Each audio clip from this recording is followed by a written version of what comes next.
Bonjour à tous et à tous et bienvenue dans cette nouvelle vidéo qui vous veut du bien.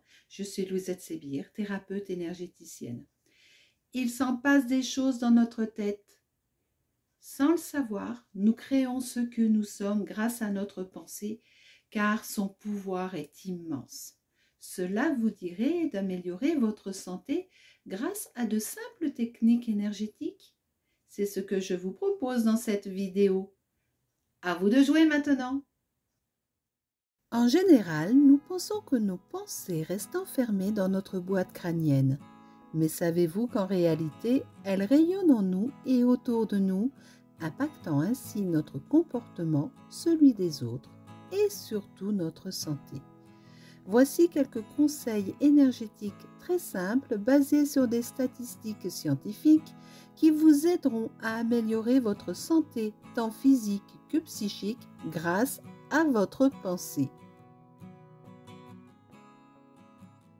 La pensée peut être trompeuse, mais bénéfique, comme lors de l'effet placebo. Le seul fait de penser recevoir un vrai antidouleur provoque une sécrétion d'endorphines qui va diminuer le mal physique et donc la douleur. Vous pouvez essayer de calmer une douleur ou une inflammation en gardant sur vous, dans une poche ou dans un sous-vêtement, le nom d'un médicament inscrit sur un papier. La face blanche non écrite du côté de votre corps. Un autre petit test. À penser tous les jours les quelques mots positifs d'Émile Coué. Tous les jours, à tout point de vue, ma vie s'améliore. Le cerveau se persuade et amène petit à petit l'optimisme. Ce qui, selon les statistiques, serait favorable à la longévité.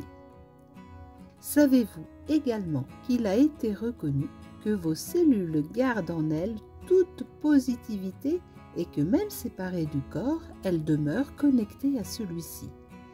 Alors, si vous êtes donneur de sang, vous pouvez ainsi transmettre, grâce à votre positivité, le plus possible au malade qui recevra votre don. À l'inverse, les pensées négatives peuvent entraîner un stress prolongé capable d'induire un excès de cortisol, les hormones de stress, provoquant ainsi gastrite, colite, allergie, troubles cutanés, diabète, allant même jusqu'au cancer. La visualisation est une technique réalisée par le docteur Carl Simobon qui démontre son efficacité sur les maladies graves telles que le cancer ou le sida. Il a mis en évidence que le fait de se voir guéri et en bonne santé, donc d'avoir des pensées de guérison, améliore son état de santé. Cette technique, jointe à la méditation, contribue à augmenter votre niveau vibratoire, ce qui permet de sortir du cadre de la maladie pour atteindre l'énergie de l'auto-guérison. Vous pouvez tester cette technique en écoutant les méditations guidées que je vous propose sur ma chaîne YouTube.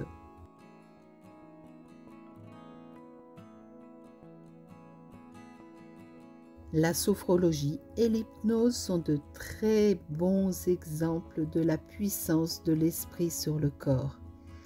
Elles agissent sur toutes sortes de pathologies allant du stress à la douleur extrême. L'hypnose est maintenant utilisée parfois pour remplacer les anesthésiants lors d'opérations chirurgicales quand le patient est victime d'intolérance à ces produits par exemple. Le rire et le sourire sont un excellent soutien contre la maladie. Ils agissent, entre autres, sur la mémoire, la relaxation, la respiration, le cœur, le stress, le système immunitaire, et j'en passe, et j'en passe. Et puis c'est bien connu, le bonheur est contagieux, et la pensée donne des super pouvoirs. L'intuition, le fait de ressentir des événements futurs, la télépathie ou la transmission de pensées, la clairvoyance ou la clairaudience sont de plus en plus fréquents parce que le taux vibratoire du corps humain évolue proportionnellement à celui de notre planète. C'est pour cette raison qu'il est également possible aujourd'hui à chacun de percevoir des énergies et de devenir canal. Tout comme il devient également possible de rentrer en contact avec les animaux, qui eux aussi évoluent sur le plan énergétique de manière identique à l'homme et de la planète. Quoi qu'il en soit, gardez bien à l'esprit que chacun vit aujourd'hui par rapport à son passé, mais que c'est aujourd'hui que chacun construit son futur.